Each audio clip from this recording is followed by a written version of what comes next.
Swaraj mission, आपकी आवाज।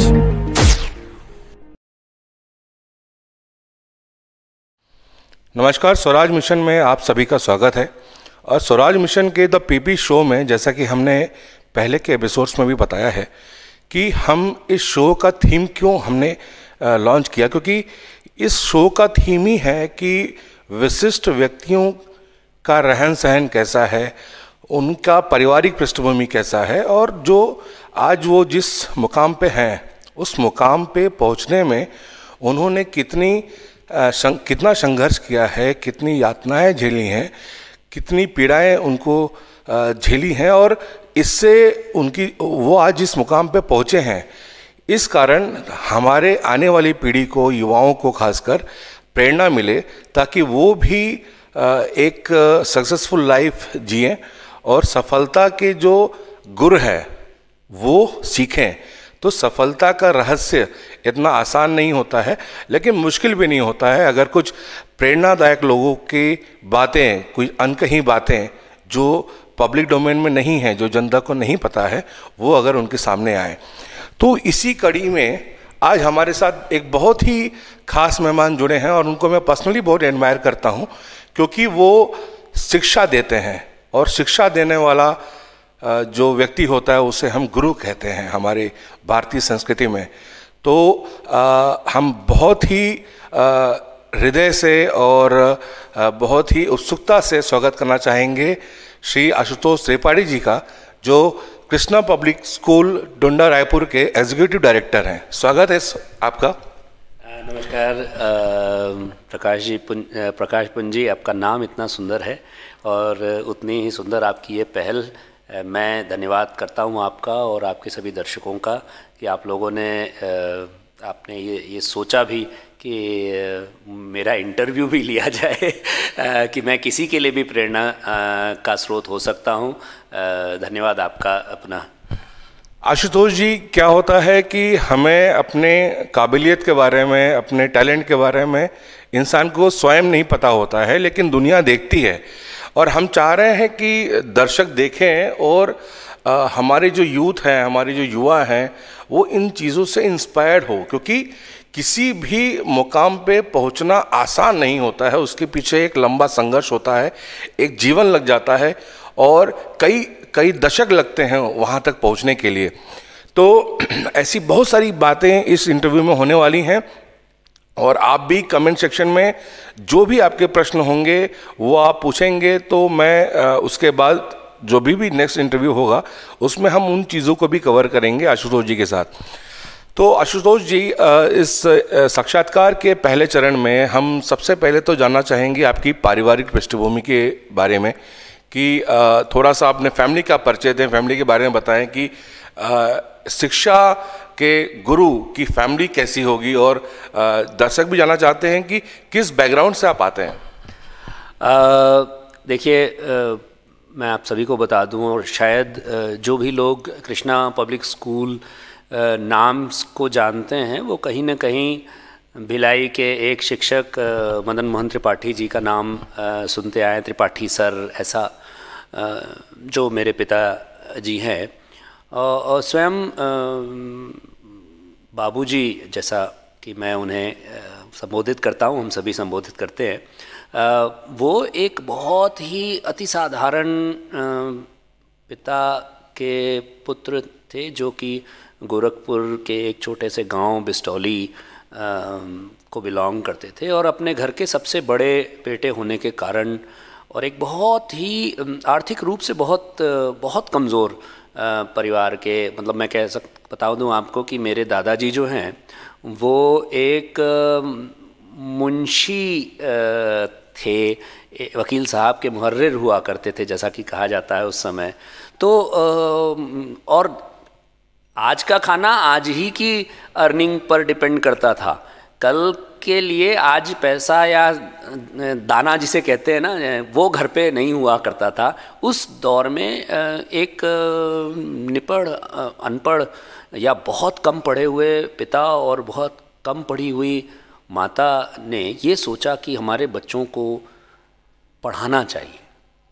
तो उस बैकग्राउंड से उस बाबा हम कहते हैं अपने दादाजी को, अब तो वो नहीं रहे, लेकिन उस सोच की पौध वो पुत्र थे जिन्होंने एजुकेशन को, शिक्षा को सबसे ज़्यादा महत्व दिया और बड़ी मेहनत करके, और फिर पहले खुद पढ़े, फिर बच्चों को पढ़ाया, अपने भाई बहनों को, पढ़ाइयों को पढ़ाया, और भिलाई आए तो जहाँ वो एक भिलाई विद्यालय के शिक्षक के रूप में रहे, और बीएसपी की जो नौकरी होती है उसमें एक शिक्षक जो है वो नॉन एग्जीक्यूटिव होता है।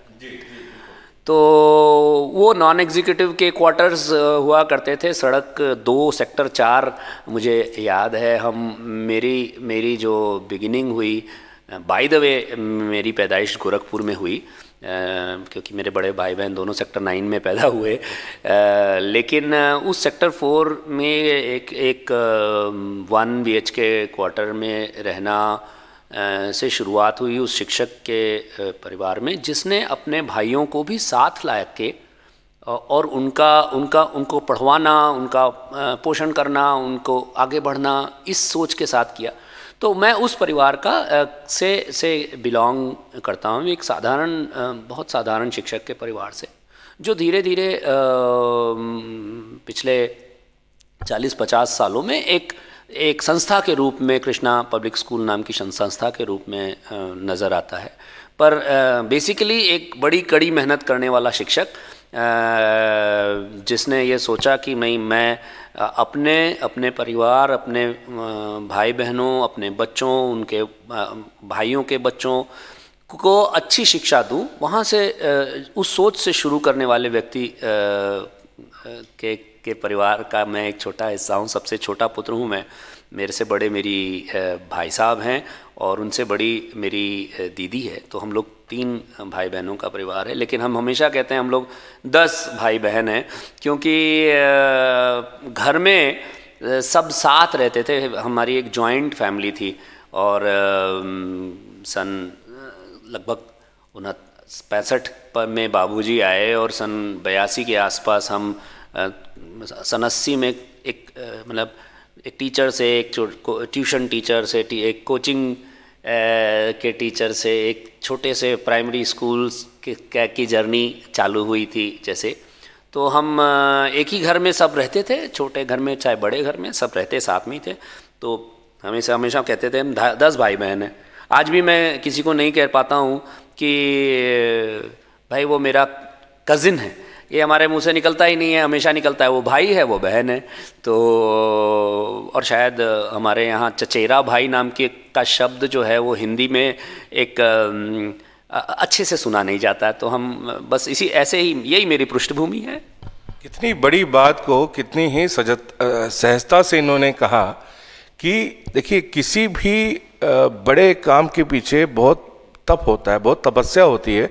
और ये हम प्रेडिक्ट कर रहे थे, एक्सपेक्ट भी कर रहे थे कि जैसे कि आशुतोष जी ने बताया कि कैसे उनके दादाजी ने अपने बच्चों को पढ़ाया और कैसे वहाँ से यहाँ इनके पिताजी और बाकी उनके भाइयों को भी उन्होंने उनके जिम्मेदारी ली।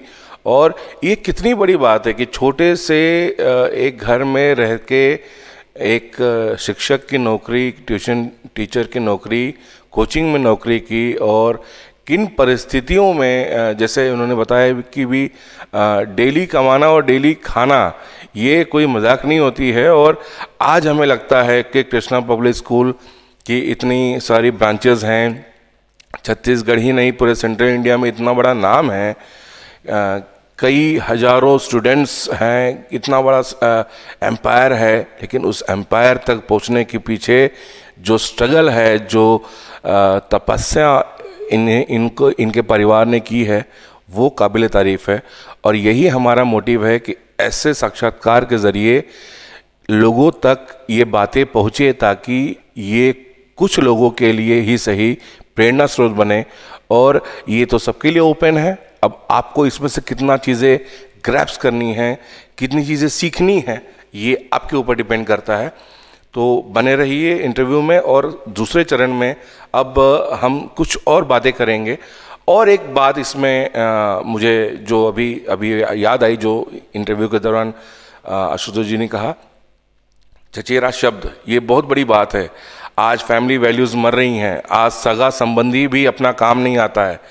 लेकिन आशुतोष जी का जो ये सेंटेंस है कि चचेरे तो शब्द हमने सुना ही नहीं है, में बहुत से परिवारों में जो स्थितियां बनी हुई हैं उनके लिए ये एक सीख है कि चचेरा कुछ नहीं होता है, आपकी सोच पर डिपेंड करता है, आपके संस्कार पे डिपेंड करता है, क्योंकि इन्होंने अपने दादाजी से वो चीज़ें सीखी हैं, देखी हैं, और अभी भी मुझे लगता है नेक्स्ट जनरेशन में भी और हमेशा आने वाली जनरेशन्स में भी वो चीज़ें कंटिन्यू होंगी, क्योंकि बीजारोपण ही वैसा हुआ है संस्कारों का। तो खैर आगे चलते हैं, क्योंकि ये एक ऐसी शख्सियत है जिन्हें मैं पर्सनली भी एडमायर करता हूँ, और अगर हम बात करने जाएंगे तो ये वीडियो मुझे लगता है 2 घंटे भी कम पड़ेंगे, लेकिन चूँकि हमें दर्शकों तक शॉर्ट में इन चीज़ों को पहुँचाना है तो हमारे पास भी लिमिटेशंस हैं। एजुकेशन आशुतोष जी कहाँ से हुआ आपका? मेरी स्कूलिंग पूरी भिलाई के बीएसपी स्कूलों से हुई। प्राइमरी स्कूलिंग सेक्टर 4 के स्कूल से, और फिर सेक्टर 9 और फिर सेक्टर 10 एकेडमिकली बड़े नामी स्कूल थे, बट समहाउ वैसी उन जगहों से हुई।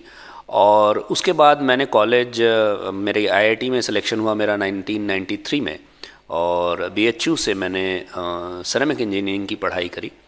उसके बाद फिर वही बात थी कि वापस भिलाई आना है और भिलाई को ही कुछ देना है, इसलिए सेल का हम लोग इंतज़ार करते थे। लोग कहते थे कि भाई तुम्हारी ड्रीम कंपनी कौन सी है, जब कैंपस सिलेक्शंस होते थे तो हम कहते थे मेरी तो ड्रीम कंपनी सेल ही है, क्योंकि वही मुझे भिलाई स्टील प्लांट ले जाएगी।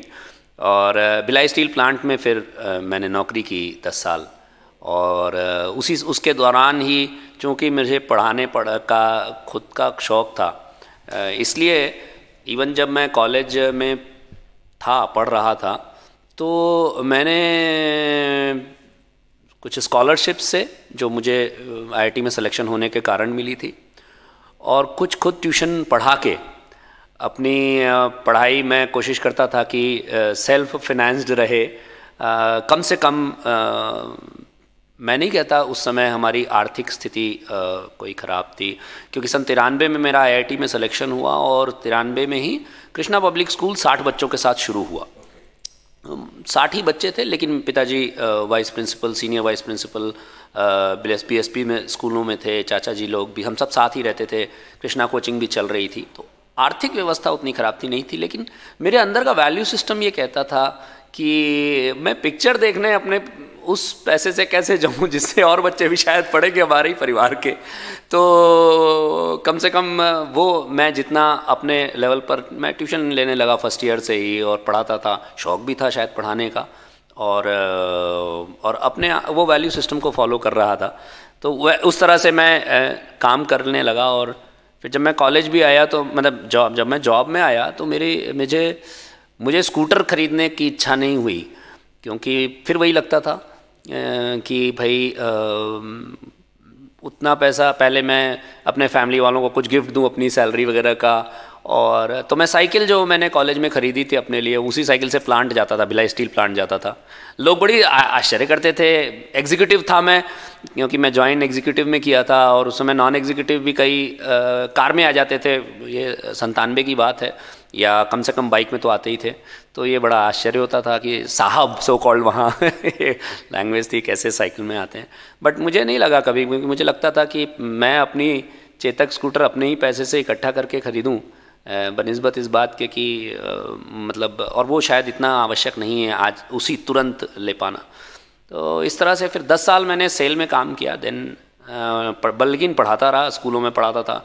तो सुबह सुबह 5 बजे मैं ट्यूशन लेता था, फिर प्लांट जाता था, फिर लौट के आता था। कभी नाइट शिफ्ट रहती थी तो सुबह सुबह उठ के स्कूल में क्लास लेता था, फिर दोपहर को कुछ पढ़ाता था, फिर शाम को दोपहर को सोता था, फिर शाम को क्लास लेता था, फिर रात को ड्यूटी जाता था। तो कुछ इस तरह के दौर रहे। और फिर 2007 में मैंने जब कृष्णा पब्लिक स्कूल रायपुर आ रहा था, तब मैंने अपनी नौकरी से रेजिग्नेशन दिया, और तब से रायपुर और उसके अलाइन देख रहा हूँ चारों तरफ स्कूलों को। देखिए कितनी बड़ी बात है कि अपने बाद में जब इनका फाइनेंशियल फ्रीडम तो नहीं कहेंगे क्योंकि वो कभी बहुत जल्दी मिलता नहीं है।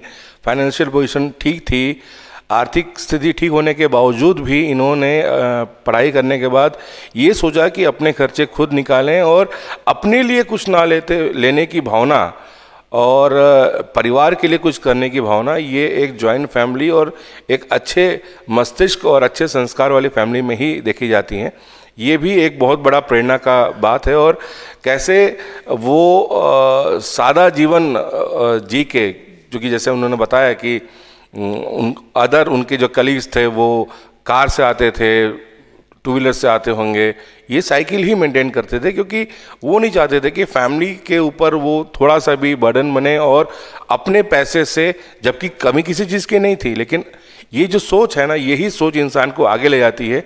और कैसे इंजीनियरिंग करने के बाद भी, वो भी आईआईटी जैसी संस्था से इंजीनियरिंग करने के बाद भी वो इस शिक्षा, क्योंकि अंदर उनकी थी शिक्षा लोगों को शिक्षित करने का एक जुनून था जो उनकी बातों से समझ में आ रहा है, और उन्होंने इसे अपना ऑक्यूपेशन बनाया और आज जिस मुकाम पे पहुँचे हैं ये किसी से छुपा नहीं है।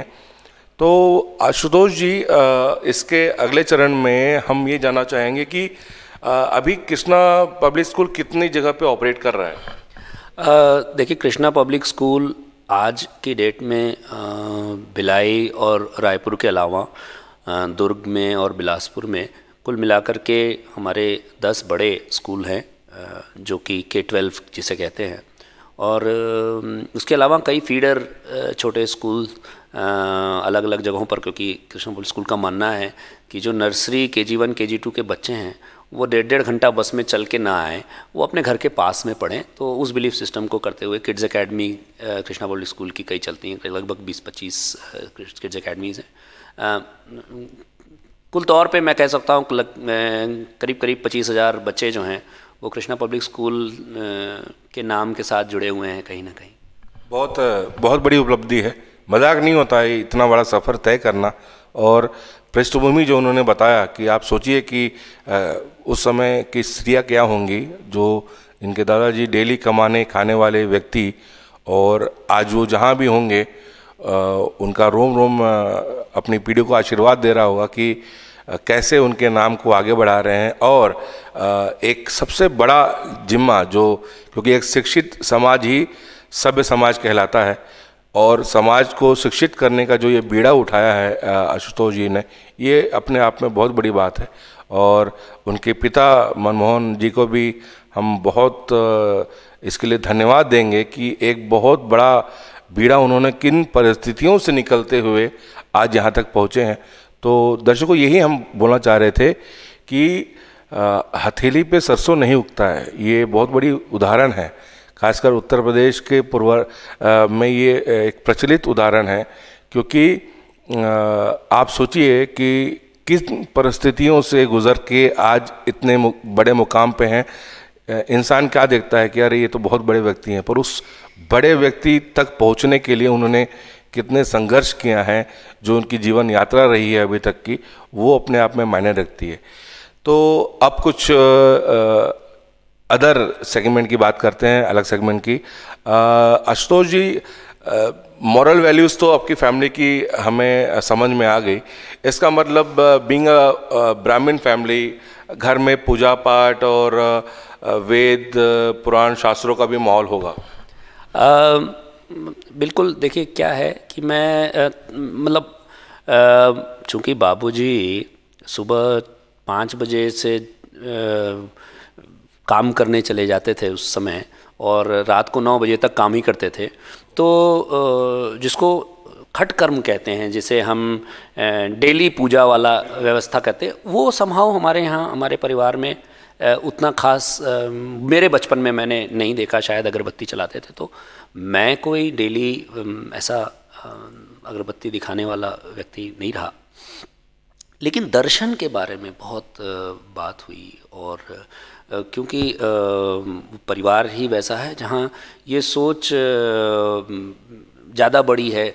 जो आप अभी कह रहे थे कि मैंने भाई का चचेरा भाई नहीं कहा, हम उस सोच से आते हैं जहाँ वासुदेव कुटुंबकम है, जहाँ दुनिया परिवार है, तो तो हर कोई परिवार हुआ ना।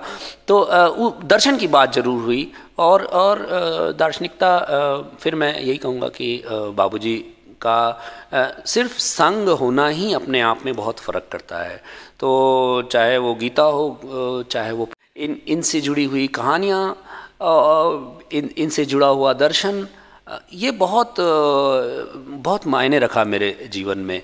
मैंने, अगर आप कहें कि आपके जीवन का मंत्र क्या है, आप किस, कहते हैं ना कि भाई आपका क्या बिलीफ सिस्टम है, किस मंत्र पर आप चलते हैं, तो मैं कहूँगा कर्मण्येवाधिकारस्ते मा फलेषु कदाचन। सिर्फ कर्म पर ध्यान दीजिए, फल जो है वो आपके हाथ में नहीं है, और इसलिए वो उस पर आप उस पर मतलब निर्धारित भी नहीं कर सकते अपनी चीज़ों को। कर्मफल से मुक्त होना, यही मेरे जीवन का दर्शन है अगर मैं कहूँ तो ये तो आया परिवार से। और इस कारण से क्या है कि अब जैसे रोज़ लगभग 1 घंटा बाबूजी के साथ बैठेंगे। मेरी बेटियां हैं 2, वो भी रहेंगी, माँ हैं, मेरी वाइफ हैं प्रियंका, हम सब रोज़ 1 घंटा बस यूँ ही चर्चा करेंगे। कभी उपनिषदों की बात हो रही है, कभी गीता की बात हो रही है, कभी पुराणों की बात हो रही है, कभी रामायण की बात हो रही है, कभी भरत चरित्र की बात हो रही है। कैसा भाव था भरत का कि उन्होंने ऐसा प्रेम कैसा था राम भरत का, ऐसा प्रेम कैसा था, ऐसी सोच क्या थी कृष्ण की जो उन्होंने अर्जुन को ये ज्ञान दिया। तो ये मैं कहूँगा, मैं फिर कहा कि जो खट कर्म कहते हैं जिसे, उस पूजा पाठ पर तो नहीं, लेकिन हाँ दर्शन पर बहुत बातें और ज्ञान पर बहुत बातें जीवन का एक हिस्सा हैं। और ये जो बातें हैं वो इनके व्यक्तित्व में भी झलकती हैं। ये एकदम सही बात है कि एक जॉइंट फैमिली के जो मॉरल वैल्यूज़ होते हैं, जो धार्मिक हो गया, शैक्षणिक हो गया, वो जो स्तर होता है वो साफ जाहिर होता है कि किस प्रकार से पूरी फैमिली, पूरे परिवार बैठ के इन विषयों पे चर्चा करते हैं। मुझे नहीं लगता है कि विरले कोई परिवार होगा जो शास्त्रों पे, उपनिषद पे और धर्म पे और रामायण पे ऐसी चर्चा करते होंगे।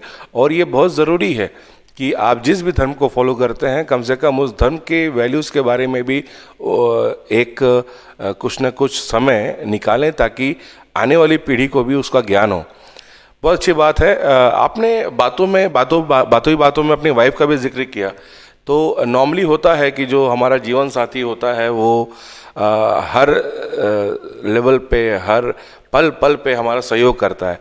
तो आपकी, और जहाँ तक हमें जानकारी है प्रियंका जी भी प्रोफेशनलिज्म में है, तो आपकी और उनकी ट्यूनिंग कैसी है, और कैसी इन द सेंस सहयोग वाइज कैसे है? क्योंकि नॉर्मली होता है कि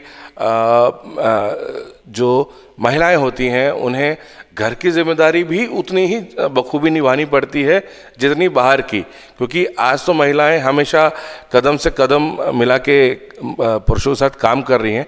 तो कैसी ट्यूनिंग है आपके प्रियंका जी से? देखिए, प्रियंका जी के साथ तो अब एक लंबा साथ हो गया। मैं प्रियंका जी को बीते लगभग 30 सालों से अब जान रहा हूँ। तो एक समझ है, एक अंडरस्टैंडिंग है, और चूंकि प्रोफेशनल हैं इसलिए basically Priyanka Krishna public school के प्रिंसिपल भी हैं।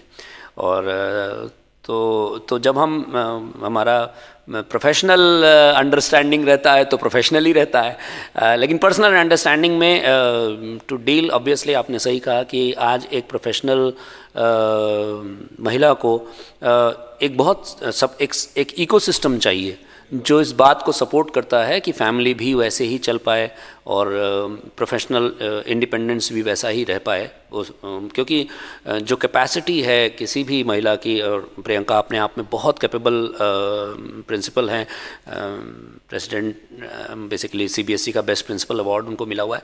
तो प्रोफेशनली ग्रो करना, और मैं तो यही चाहता हूँ कि हम दोनों शायद साथ, एक दूसरे का साथ देते हैं, एक दूसरे की ज़रूरत पर, एक दूसरे की नीड पर, और समझते हैं एक दूसरे को। शायद यही सबसे बड़ी बात है कि आप एक दूसरे का भी ग्रोथ हो पाता है, आपके बच्चों का उस तरह से ग्रोथ हो पाता है। तो मैं तो बस यही कहूँगा कि it's a beautiful journey together that we are living.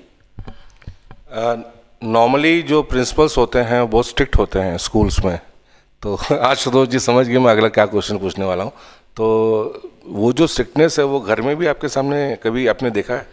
नहीं, डेफिनेटली नहीं। अब मैं फिर कह रहा हूँ कि we are both very good friends, और जैसे दोस्तों में होता है, कभी कोई दोस्त किसी बात पर बुरा भी मान सकता है और फिर दूसरा समझ जाता है कि बुरा मान गया, तो फिर उसको इस बात को समझने के बाद और उस बात पर काम करने का काम दूसरे दोस्त का होता है। तो यही हम दोनों दोस्त करते हैं। दोस्ती की बात तो सही है, लेकिन एक वाइफ हस्बैंड में नॉर्मली देखा गया है कल्चर की लेडीज रूठती हैं तो मनाना हस्बैंड को ही पड़ता है। तो सॉरी आप ही बोलते हैं कि प्रियंका जी भी बोलते हैं? फिर मैंने कहा जो नाराज़ हो गया दूसरे को सॉरी बोलने का काम, दूसरे को मनाने का काम है। देखिए बात सॉरी की नहीं है, क्योंकि हम स्वयं में एक इंडिविजुअल हैं, कोई भी। तो हर इंडिविजुअल की एक सोच है, लेकिन वो सोच उस बात से बड़ी नहीं है कि वो अगले के रेस्पेक्ट को अफेक्ट कर जाए, अगले के दिल को आघात पहुंचाए। उस बात से बड़ी कोई चीज़ नहीं होती। तो जब यदि ऐसा कुछ हो गया, कोई भी ऐसी बात, it's good to reach out for both of us, to reach out to the other. That's what we do. बहुत देखिए कितनी इसको बोलते हैं सुलझा हुआ व्यक्तित्व। हर चीज़ को, ये बात हमने मजाकिया लहजे में बिल्कुल नहीं कही थी, क्योंकि ये नॉर्मली फैमिलीज में होता है। पर इसका क्या रिएक्शन, क्या रिप्लाई देते हैं आशुतोष जी, मैं ये चाहता था, क्योंकि ये भी एक सीखने वाली बात है। बहुत अच्छी बात कही इन्होंने। तो बेटियों का जिक्र आपने किया था। बेटियां बद नेचुरल है, जब दादाजी से लेके पिताजी, खुद आशुतोष जी इतने ज्ञानवान हैं, तो वो झलक साथ में माता जी, उनकी मीन्स बच्चियों की माता जी प्रियंका जी भी एक संस्था में है जहाँ ज्ञान का संचार होता है, जहाँ ज्ञान शिक्षा लोगों तक पहुँचाई जाती है। तो बच्चियों में भी इसका रिफ्लेक्शन आ रहा होगा, आपको क्या लगता है? बिल्कुल, मुझे बिल्कुल लगता है। मैं दोनों ही बच्चियां कृष्णा पब्लिक स्कूल से पढ़ी हुई हैं, और मैं एक और बात कहूँ प्रकाश जी, व्यक्ति अपनी संस्था से बहुत छोटा होता है, बहुत छोटा होता है। मैं कृष्णा पब्लिक स्कूल का एक हिस्सा अपने आप को मानता हूँ, न कि लीडर। और इसलिए मैं कृष्णा पब्लिक स्कूल से बहुत सीखता हूँ, और मेरे दोनों बच्चे कृष्णा पब्लिक स्कूल में पढ़े हुए हैं। तो मुझे लगता है कि वो तो मुझसे बहुत ज़्यादा समझदार हैं, बहुत ज़्यादा उनकी सोच ब्रॉड है। Their teachers have been excellent. मैं जब भी अपने दोनों बेटियों को देखता हूँ, मुझे ऐसा लगता है कि हमारी अपनी सोच से, हमारी अपनी सीख से इस उम्र में जो बच्चे हैं वो बहुत आगे हैं, और बड़ा प्राउड लगता है। Obviously as a parent you feel proud. मेरी बड़ी बेटी अभी फाइनल ईयर इकोनॉमिक्स में कर रही हैं, economics honours Azim Premji university से, और छोटी बेटी तो 10th का बोर्ड देगी। लेकिन अपनी उम्र में जो समझ है उनको, मुझे लगता है ज़रूर मैंने पारिवारिक उसका असर पड़ता है, लेकिन जो बड़ा समाज जिसका वो हिस्सा है, जैसे स्कूल रहा, उस स्कूल से जुड़े हुए उनके दोस्त रहे, स्कूल से जुड़े हुए उनके टीचर्स रहे, या भिलाई का माहौल मैं नहीं जानता, या रायपुर का भी माहौल, बड़ी अच्छे, बहुत अच्छा उनका बेस है जिसको कहना चाहिए मुझे। और मैं बड़ा प्राउड हूँ इस बात का कि हम छत्तीसगढ़ में हैं, हम भिलाई में हैं, रायपुर में हैं, क्योंकि यहाँ का जो नेचुरल सेल्फ है वो एक बड़ा हम्बल है। और I feel that humility with in my kids, and I feel that they should remain the same for ever in their life. बिल्कुल सही बात कही आपने कि अगर नींव मजबूत होगी तो इमारत खुद ब खुद मजबूत होगी, इसमें कोई शक नहीं है। और छत्तीसगढ़ का माहौल तो अपने आप में एक बहुत ही आत्मीय है और सबको लेकर चलने वाला है, इसीलिए कहा जाता है छत्तीसगढ़िया सबले बढ़िया। बहुत अच्छी बात है। अब कुछ स्टाफ के बारे में हम बात करते हैं, फैकल्टी के बारे में। केपीएस के फैकल्टी के बारे में कई लोगों ने बताया भी है, हमने भी सुना है, हमने अनुभव भी किया है कि केपीएस की फैकल्टी टीचिंग से भी एक लेवल ऊपर काम करती है। क्या बताएंगे, मतलब एक अलग लेवल पे? क्योंकि देखिए मेरी भी बेटी केबीएस में पढ़ती है, मुझे तो अनुभव है, मैं आज भी ऑन रिकॉर्ड भी मैं नाम ले सकता हूं, लेकिन किसी एक व्यक्ति का नाम लेना ठीक नहीं होगा, क्योंकि ये एक पूरा टीम एफर्ट है, सबका योगदान है इसमें। और एक पढ़ाई के साथ साथ, शिक्षा देने के साथ साथ, वो जिस प्रकार से बच्चों का पर्सनालिटी डेवलपमेंट और जो उनसे एक कनेक्ट करते हैं, जो बच्चों से एक इनके लिए कोई जगह आपने तलाश रखी है, या आप लोग में ही कुछ ऐसा एक यहाँ ऑरा है या ट्रेनिंग सेशन है या क्या है कि इतने अच्छे स्टाफ केपीएस में हैं? पहली बात तो धन्यवाद आपका दोनों बातों के लिए कि केपीएस के स्टाफ की आज जो आपने बढ़ाई की, पर्सनल एक्सपीरियंस से भी या आपके जो अदर एक्सपीरियंसेस हैं उनके बेसिस पर, क्योंकि देखिए ये बड़ी कीमती चीज़ होती है, इसको हम बड़ा सजो के रखते हैं। ये बहुत बड़ी बात होती है हर किसी के लिए, और शिक्षकों को ले तो सबसे खास। मैं शिक्षक परिवार से जुड़ा हुआ हूँ, इसलिए और ख़ुद भी शिक्षक हूँ, तो जानता हूँ कि इसकी कितने मायने हैं। हम इसे सालों दर साल संजो के रखते हैं, तो धन्यवाद इस बात का। देखिए मैं ये नहीं कहता कि कहाँ से कोई एक पर्टिकुलर स्कूल है या एक कॉलेज है जहाँ से हम ले करके लोगों को आएंगे, तो संभव नहीं है, क्योंकि सभी तरह के शिक्षक यहाँ आते हैं। मैं बस ये जानता हूँ कि there is something about culture, और कल्चर एक ऐसी चीज़ है, संस्कार एक ऐसी चीज़ है जो एक दूसरे से लोग सीखते हैं। कहते हैं ना कि बच्चे को आप ये नहीं सिखाते हैं कि मंदिर के बाहर चप्पल उतार के जाना, आप चप्पल उतार के जाते हैं तो बच्चा भी सीख जाता है। तो ये एक संस्कार है, ये बस एक दूसरे से फैलता है, और बड़ी फैलने वाली चीज़ है। जैसा संस्कार आप चाहें वो फैला सकते हैं। तो मैं कहता हूँ, मैंने कहा अभी आपको कि मेरी बेटियाँ खुद यहाँ से पढ़ी है, मैं बड़ा प्राउड हूँ उन टीचर्स का जिन्होंने उसे पढ़ाया है। तो ये एक बात ज़रूर है जो अगर एज अ लीडर मेरी जिम्मेदारी है कुछ इंश्योर करना, तो वो ये ज़रूर है, मैं कहता हूँ या ये मानता हूँ, या बाबूजी ने भी यही सिखाया है कि केवल अक्षर का ज्ञान या केवल अंकों का ज्ञान आपको इंसान नहीं बना सकता, आपको वो शिक्षित नहीं कर सकता। आपको अंक ज्ञान हो सकता है, अक्षर ज्ञान हो सकता है, लेकिन आपको सही ज्ञान जो है वो आप स्कूल की हवा में है कि नहीं है, उस संस्कार में है कि नहीं है, और वो इससे बड़ा है। उसमें वो एक टीचर का एक अपने बच्चे के पूर्ण विकास के लिए, और वो विकास ऐसा नहीं है कि नौकरी क्या करेगा, है ना, उसे अच्छा लग रहा है कि नहीं, वो अपने मन से सीखने की कोशिश कर पा रहा है कि नहीं कोई बच्चा, वो कैसे करेगा, एक लेस थ्रेटनिंग एनवायरनमेंट में करेगा। और एक और बात है, मैं एक और बात पर विश्वास रखता हूँ प्रकाशमन जी, कि हर बच्चा बहुत कैपेबल है, बहुत कैपेबल है, लेकिन एक उसको कई सारी दिशाओं के बारे में कुछ अंदाज ही नहीं, कुछ पता ही नहीं है। तो हमें तो एक ऐसा माहौल देना है जहाँ वो बस मैं अपने टीचर्स को एग्जांपल देता हूँ कि भाई हम तो सिर्फ और सिर्फ ये एक ऐसी ज़मीन है जिसको लगातार बस हमें कुड़ाई करती जानी है। जो सीड्स है ना, वो बच्चे हैं जी, और माँ बाप खुद खरपतवार निकाल रहे हैं, पानी ईश्वर दे रहा है। हमारा काम सिर्फ खूब उस जमीन को ना लगातार बस कोड़ते जाना। हम किसान हैं, हमारा हर टीचर जो है वो किसान है। अगर कोई किसी पौधे में कीड़ा लग जाए, उसे दिख जाए तो कैसे उसको बचा ले जाए, वो ये सोच जाना है। कैसे किसी पर ज़्यादा धूप ना लग जाए, अपनी आंचल की छांव बिछानी हो बिछा दो। तो और किसान से बेहतर मुझे तो कुछ नहीं लगता मेरा शिक्षक है, और उसके माथे का पसीना मैं पोंछ सकूं, मेरा इकोसिस्टम पोंछ सके, बस इतना काम है। कितनी बड़ी बात कही इन्होंने कि कैसे उदाहरण देके समझाया। देखिए यही उद्देश्य है इस इंटरव्यू का, कि ये जो रूट्स हैं, ये जो भाव है, इस समय मुझे नहीं लग रहा था कि आशुतोष जी को लग रहा था कि मैं कैमरे पे बात कर रहा हूँ, वो डीप से जो रूट से बात कर रहे थे, वो जो अंदर का उनका मूल है। जो देखिए मूल्य और मूल में बहुत अंतर होता है, जैसे शिक्षा और ज्ञान में अंतर होता है, वैसे ही तो उन चीज़ों को किस सरलता से, सहजता से उन्होंने समझाया। यही इस इंटरव्यू का उद्देश्य है।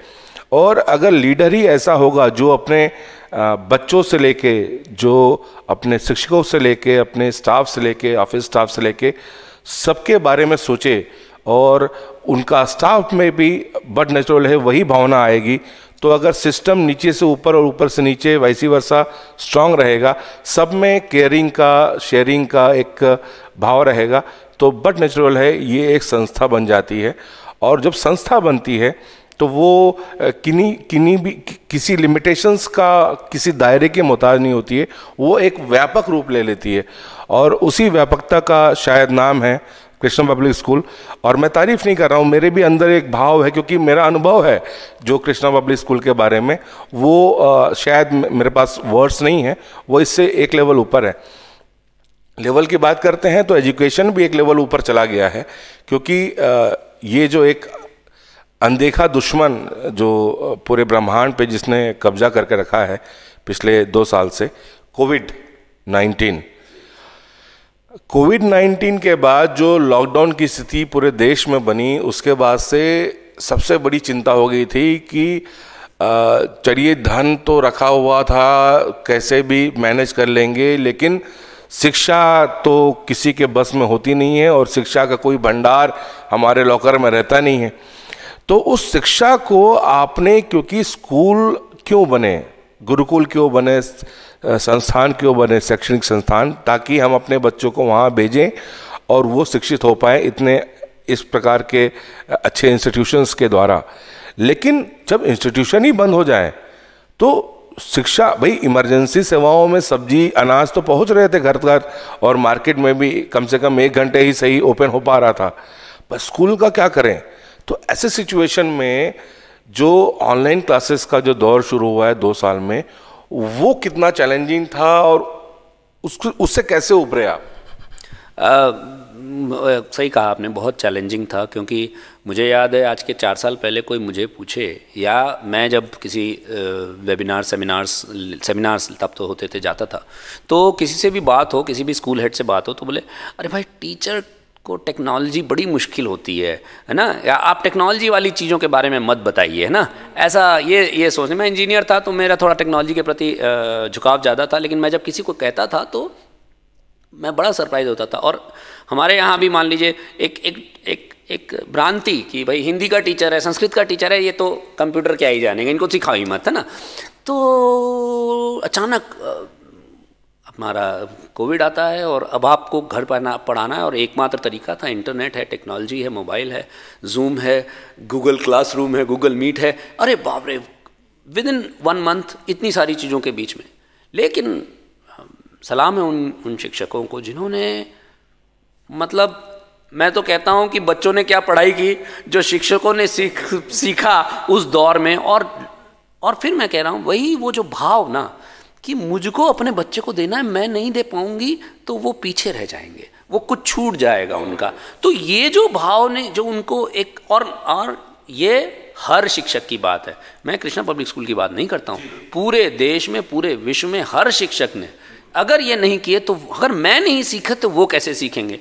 और वो तो कितना मीठा माहौल था, जहाँ बच्चा बताता था मैडम इसको पॉज हो गया है, मैडम ये म्यूट हो गया है, आप वो उसको दबाइए, वो नीचे बच्चे से टीचर पूछ रही है, टीचर से बच्चा पूछ रहा है।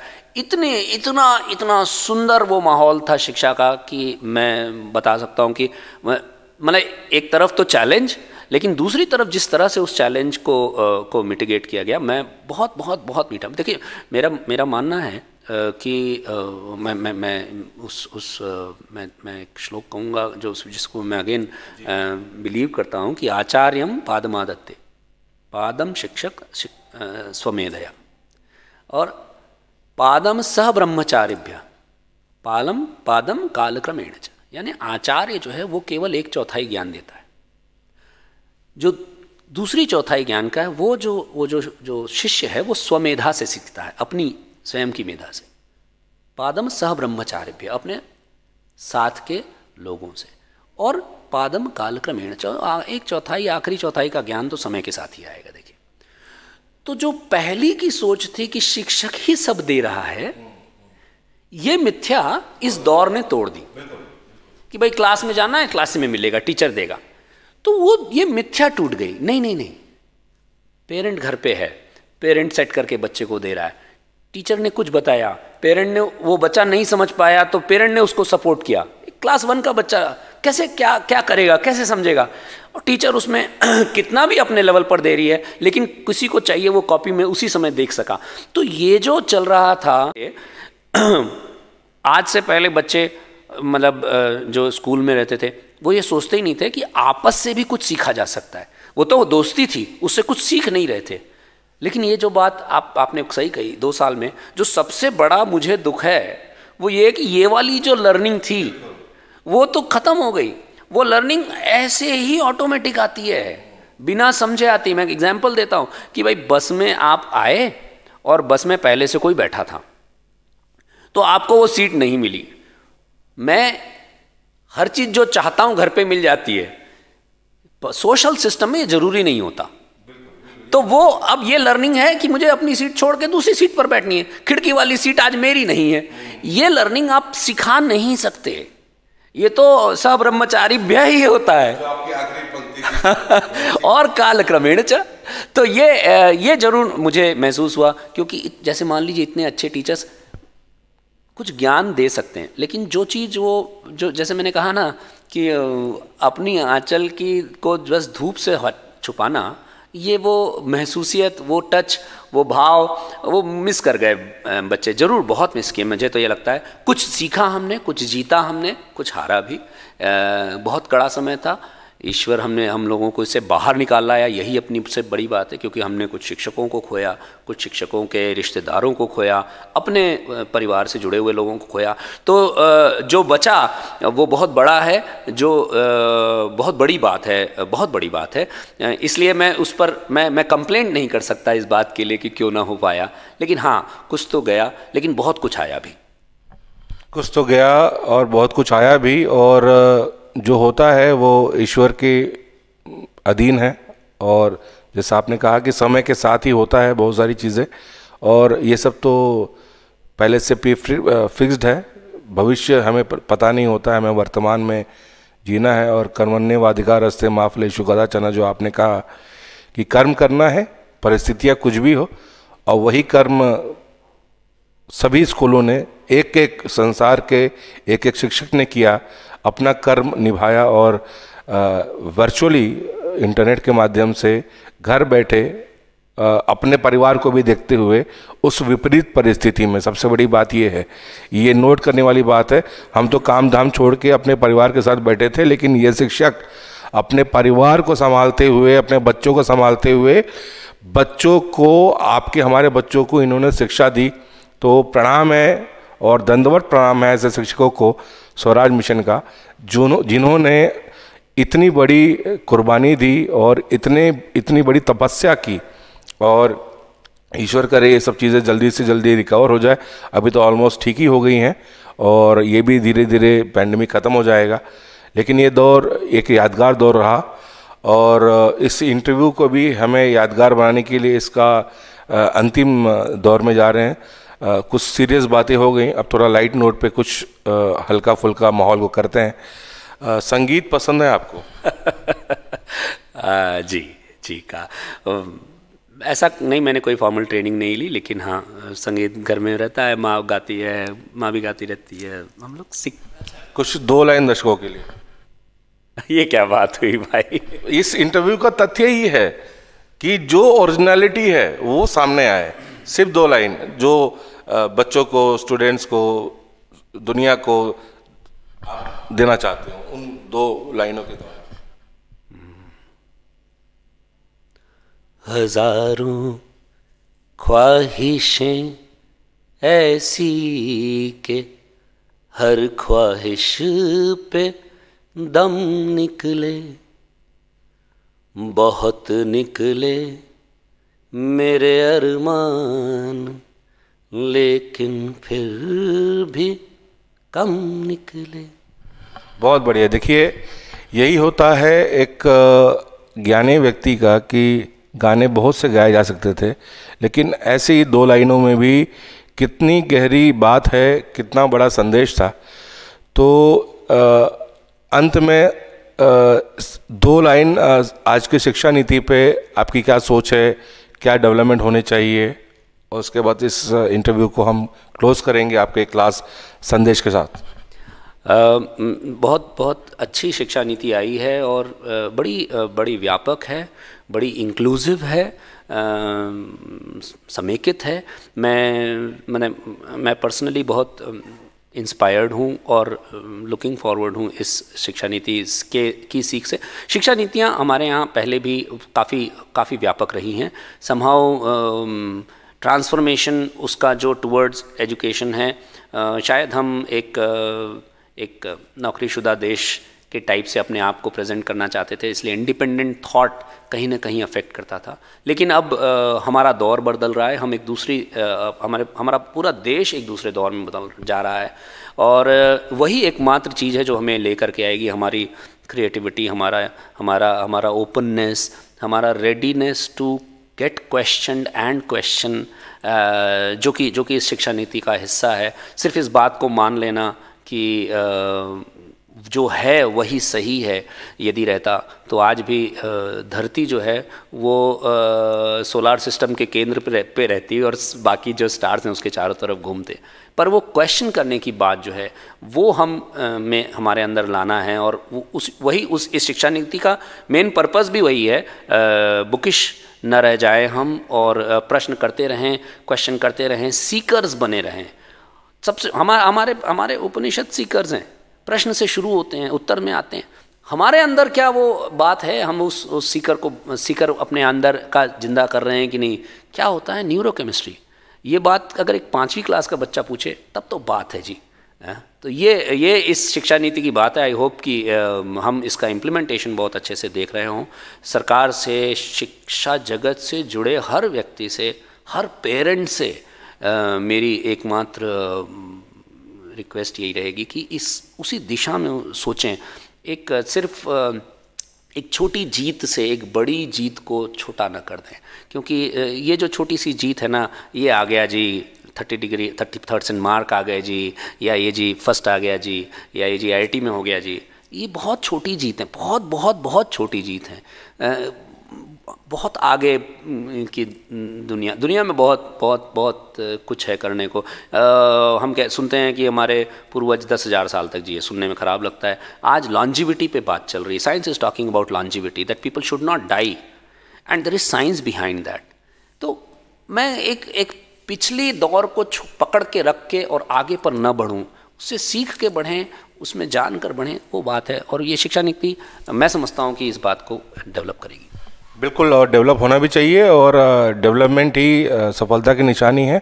जब तक प्रोग्रेस नहीं होगा और परिवर्तन नहीं होंगे, चेंजेस नहीं होंगे, चीज़ों में गुणवत्ता जो है उसकी बढ़ेगी नहीं, सुधार नहीं आएगा। सब कुछ ज़रूरी है, और इन चीज़ों को भी इन्होंने कितनी सरलता से बताया। यही एक शिक्षाविद की निशानी है, और यही एक ज्ञानवान व्यक्ति की धरोहर है कि किस प्रकार से शिक्षा और ज्ञान को अपने मैनेजमेंट के थ्रू लोगों तक पहुंचाना, ये बड़ी बात होती है। अंत में छत्तीसगढ़ के लिए कोई संदेश? मैं स्कूल को बिलोंग करता हूँ, तो इसलिए, और शिक्षा मेरे बहुत करीब है, तो इसलिए बस मेरा एक ही मानना है, हम सब छत्तीसगढ़ के लोग बहुत बहुत बहुत अच्छे, बहुत सिंपल, बहुत सहृदय लोग हैं। लेकिन सामाजिक कुरीतियाँ कहीं ना कहीं हम पर असर करेंगी, जिसमें शिक्षा जगत में मैंने पाया है कि स्पेशली इस बीते 2 सालों में वो गुरुर ब्रह्मा गुरुर विष्णु वाली बात कहीं ना कहीं थोड़ी हिल सी गई है, थोड़ा डिस्टर्ब सा हो गया है। Parents, students, teachers, school heads, आप सब ये समझें कि हमारी ये बहुत बड़ी नैतिक जिम्मेदारी है, बहुत बहुत बड़ी नैतिक जिम्मेदारी है कि हम शिक्षा को एक बहुत ऊंचे पायदान पर रखें। सबकी जिम्मेदारी, मेरी भी है, आपकी भी है। लेकिन तो छत्तीसगढ़ से सिर्फ ये कहूँगा कि शिक्षा को, शिक्षक को, स्कूल को, एजुकेशन को बहुत ऊंची पायदान पे रखें, बहुत ज़्यादा, इतना ऊंचा कि वो खुद भी झुक ना पाए। उस पायदान पे रखिए, उनसे जुड़े रहिए, उन पर उसी पर काम करते रहिए, क्योंकि हमारी जिम्मेदारी कल की है। मैं समझता हूँ कि मैं आज ही कितना कम कर पाया, तो मेरा तो हर दिन बीत रहा है ना। हमको, हर किसी को जो सुन रहा है इस बात को सोचना है और उस कल को और बेहतर बनाने के लिए शिक्षा को बहुत ऊंचाई पर रखना है, ज्ञान को बहुत ऊंचाई पर रखना है। बस यही मेरी एकमात्र आप सबसे रिक्वेस्ट है। सदियों से सनातन परंपरा के साथ साथ सभी धर्मों में यही उपदेश है, यही सीख है कि शिक्षा सर्वोपरि और हर व्यक्ति को शिक्षा को सर्वोपरि रखना चाहिए।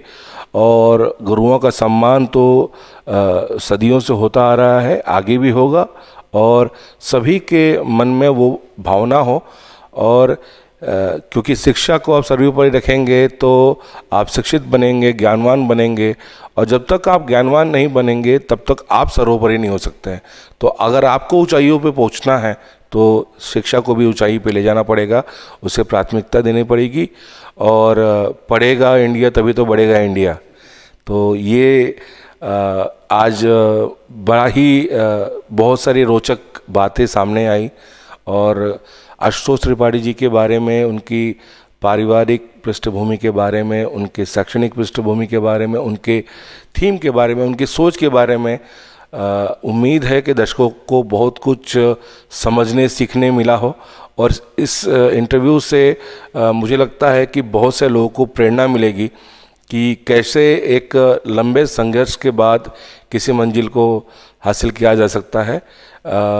देर ही सही, लेकिन सफलता ज़रूर मिलती है। इसलिए सफलता के मार्ग में कई बार हताशाएं सामने आती हैं, तो अपना नज़रिया को स्ट्रॉन्ग रखिए, जिसे एटीट्यूड कहते हैं। और एटीट्यूड का मतलब लोग ईगो समझते हैं, बिल्कुल गलत है। नज़रिया, एटीट्यूड के लिए 3 चीज़ें ज़रूरी है। जहाँ तक मेरी छोटी बुद्धि में जो मुझे ज्ञान है उसके हिसाब से, एनवायरनमेंट जो इन्होंने अपने परिवार से सीखा है और अपने संस्थान में दिया है, एजुकेशन जो ये खुद ग्रहण किए हैं और लोगों को दे रहे हैं, और इसके साथ साथ एक्सपीरियंस जो इन्होंने अपने दादाजी से, अपने पिता से, अपने चाचा से, ताऊ से, अपने भाइयों से, अपने बेटियों से भी सीखा है, और रोज़ सीखते हैं। और जो रोज़ सीखता है वही व्यक्ति आगे बढ़ता है। तो आप भी इस इंटरव्यू से सीखें और कमेंट सेक्शन में अपनी राय ज़रूर दें और लोगों तक पहुंचाएं, ताकि ये एक प्रेरणा का स्रोत बने और कई युवाओं के लिए ये एक ऊर्जा का स्रोत साबित हो। यही हमारी कामना है। तो ये थे शिक्षाविद और कृष्ण पब्लिक स्कूल के डुंडा रायपुर के एग्जीक्यूटिव डायरेक्टर आशुतोष त्रिपाठी जी। आपने अपना बहुमूल्य समय दिया और बहुत सी ज्ञानवान बातें लोगों को बताई, उसके लिए बहुत बहुत धन्यवाद आपका। और अगले इंटरव्यू में, द पीपी शो में एक ऐसे ही विशिष्ट व्यक्ति के साथ हमारी चर्चा होगी। तब तक के लिए धन्यवाद।